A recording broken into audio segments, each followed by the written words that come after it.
Bienvenue Stop Invest, la chaîne des top d'investissement. Ici, on parle essentiellement d'entreprises de qualité. Avons-nous une opportunité d'investissement sur Steph? C'est la question à laquelle on va essayer de répondre en se basant sur les états financiers de la compagnie. Je rappelle que ceci représente uniquement mon point de vue et non un conseil d'investissement. Et comme d'habitude, je me réserve le droit de me tromper. Donc, on a déjà eu à mentionner cette compagnie il y a plusieurs mois. C'était déjà assez intéressant quand on la regardait ici. Elle était assez bien gérée. Je ne vais pas revenir sur le revenu, les marges, etc.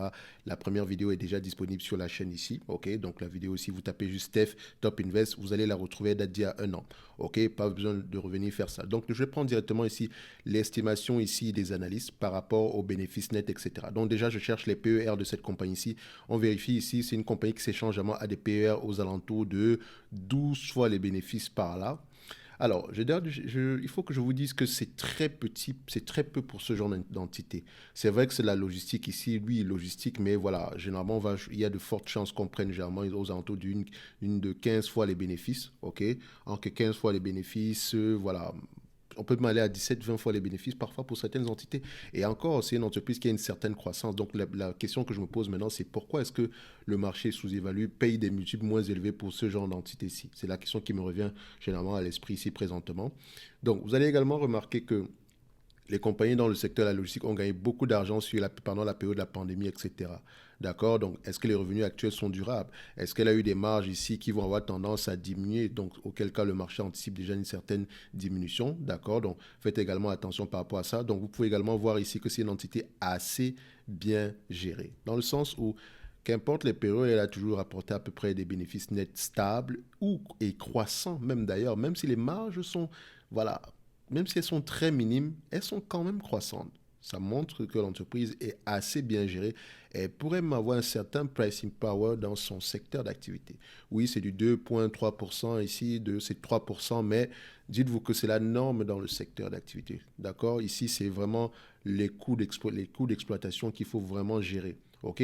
Donc, la taille est importante, ça vous permet de dégager des économies d'échelle.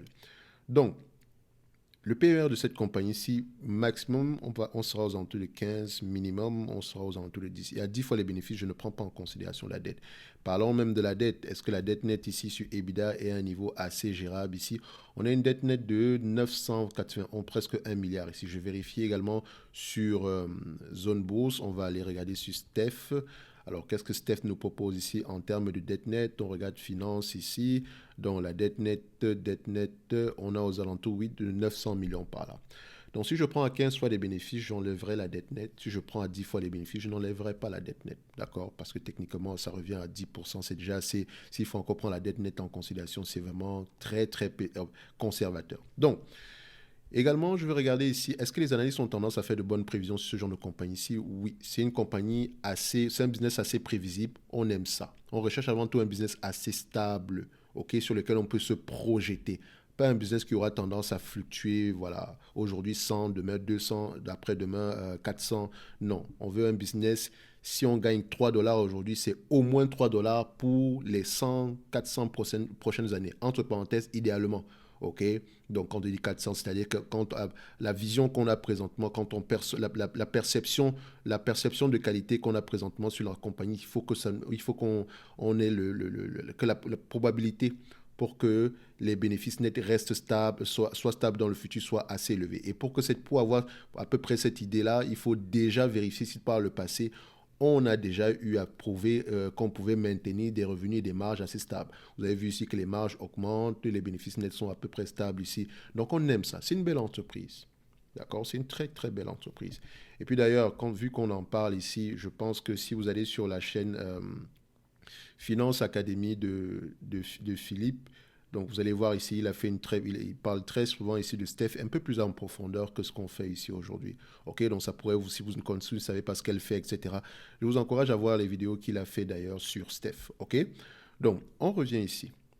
Maintenant, qu'est-ce que ça va nous donner en termes d'évaluation? J'ai mon PER. Je n'irai pas au-delà de 15 fois les bénéfices en prenant en considération la dette et minimum 10 fois les bénéfices sans prendre en considération la dette.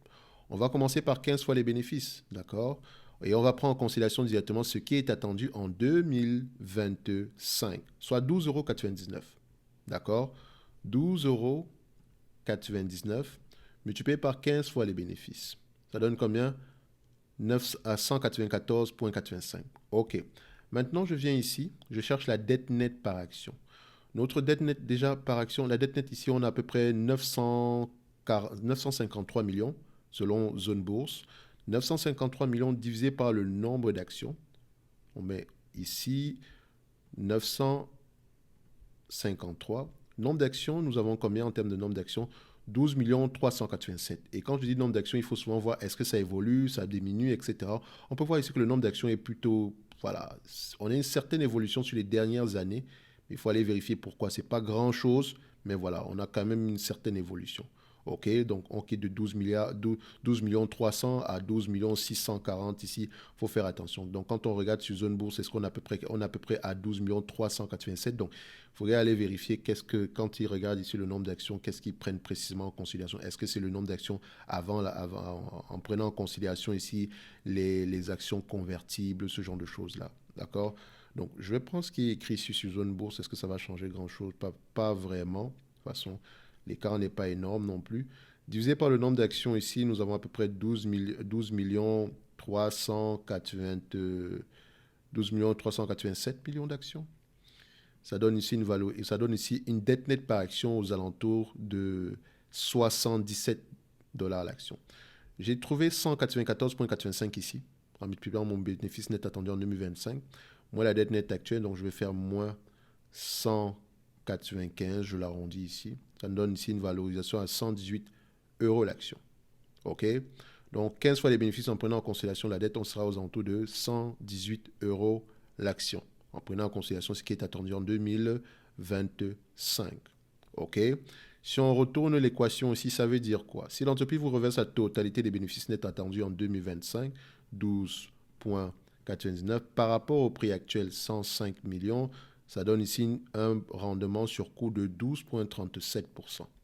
Et vous pouvez vous amuser à faire la même chose ici. Maintenant, si je calcule avec 10 fois les bénéfices, vous allez voir ici qu'on sera à 116 euros l'action, là 125 euros l'action en 2020 par rapport à ce qui est attendu en 2025, et à 129 euros l'action, disons 130 euros l'action par rapport à ce qui est attendu en 2025. Donc 2024, 2025, 2023. Donc on peut calculer pour chacun de ces bénéfices nets attendus. Ok, donc vous voyez qu'en date d'aujourd'hui, l'entreprise est correctement évaluée, sans prendre en considération une éventuelle croissance. Et quand on dit même correctement évalué, le multiple est très très bas. Donc vous avez une entreprise ici qui peut vous reverser, si elle vous reverse la totalité des bénéfices nets ici en dividende, vous aurez un rendement qui pourrait avoisiner ou bien dépasser les 10% ici. Donc elle a un dividende qui est stable et croissant année après année, sauf peut-être qu'en 2020 on a dû le réduire et c'est tout à fait bon. D'accord, donc au moins pour protéger le maximum de finances parce qu'on ne savait pas à peu près à quoi allait ressembler 2020 ici. Donc je pense que c'est une entreprise ici qui pourrait être intéressante en portefeuille. 3,81% ici en termes de dividendes alors qu'on a un potentiel d'une dizaine de pourcents. Le marché vous a proposé un prix ici aux alentours des 80 euros par là à une certaine période. Bref, ça reste une très belle entité. Vous voyez les belles entreprises, enlevons même le prix. Vous remarquez que là on a la courbe des bénéfices nets par action. C'est ça qui nous intéresse. C'est ça là qui nous intéresse. Quand je vais aller prendre une entreprise comme voilà, ArcelorMittal et que je regarde la courbe des bénéfices nets ici, c'est très laid. Quand je vois, c'est très laid à voir. Donc je passe à autre chose. Ou bien peut-être que je vais l'évaluer par rapport à ses actifs nets par action.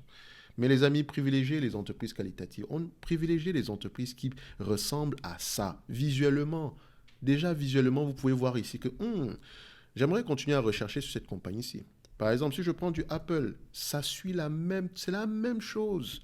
Regardez, c'est la même chose. Quand je vais prendre du Google, donc du Alphabet, regardez, c'est la même chose. Je vais prendre quoi? Du Air Liquide. Air Liquide ici, Air Liquide, regardez. C'est la même chose. Quand je vais aller prendre du LVMH, qu'est-ce que vous remarquez? Stabilité avant croissance. C'est la même chose. Pourquoi je vais aller me casser la tête avec des entreprises qui servent à rien, qui ne rapportent pas d'argent et qui ressemblent à des affaires comme ça? Regardez-moi ça. C'est quoi ça, cette affaire-ci? On m'a demandé d'analyser cette compagnie-ci. Je n'ai pas envie de faire ça en fait. Et en plus, il n'y a même pas d'informations ici. Pas comme si, voilà. Celle-ci, il n'y a rien de beau à voir ici. Après, ça reste une petite entité, etc. Mais voilà, je peux prendre une autre entreprise comme voilà, Alstom. Alstom, regardez. C'est quoi ça? On va où avec ça? On va où avec ça? Je peux même prendre une entité qui est même cyclique, qu'on appelle Piscine des Joyaux, qui reste une entreprise assez cyclique ici. Et vous allez voir une chose, c'est que piscine des joyaux, voilà, même si on n'a pas toutes les informations ici, ça va. Ça va un tout petit peu. OK? Donc, en termes d'operating cash flow, on sait que c'est une entreprise cyclique, mais ça va. OK? Quand vous voyez une entreprise qui a des zigzags, ça monte, ça descend, après on n'a plus rien, après ça revient. Non, non, on ne veut pas ça. Donc, Steph ici, c'est le genre d'entité qu'on aime. D'accord? C'est le genre d'entité qu'on veut avoir en portefeuille. Avec ce genre d'entreprise en portefeuille, il y a de grandes chances qu'on dorme tranquille sur nos deux oreilles. Parce que ça se voit déjà que l'entreprise est bien gérée, était bien gérée par le passé. Et elle semble être dans un secteur d'activité qui est assez intéressant.